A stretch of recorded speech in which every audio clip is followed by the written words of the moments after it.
बहुत पुराने समय की बात है। राजा वीर प्रताप सिंह के यहाँ एक आदमी काम मांगने आया।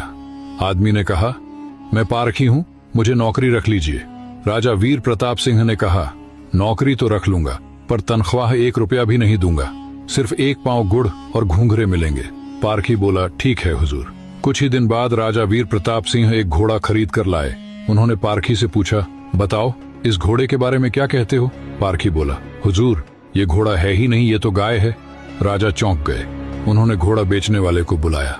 उसने कहा, साहब बात तो सही है तो घोड़ा ही, लेकिन बचपन में इसकी माँ मर गई थी, इसे गाय का दूध पिलाया गया था, इसलिए इसकी आदतें गाय जैसी हैं। राजा वीर प्रताप सिंह ने पूछा, तुम्हें कैसे पता चला?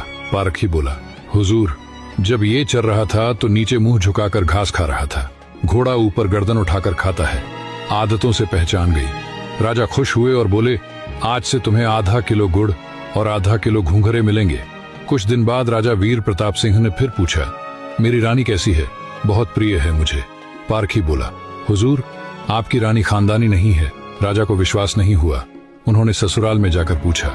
वहां दादी ने बताया, बचपन में इसकी माँ गुजर गई थी, पाला तो मैंने है, पर दूध इसे दाई माँ का पिलाया गया है। राजा वीर प्रताप सिंह ने फिर पारखी से पूछा, तुझे कैसे पता चला?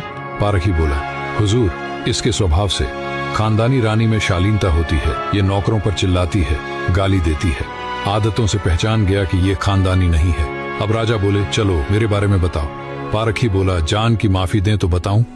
राजा वीर प्रताप सिंह बोले, माफी है, सच बताओ।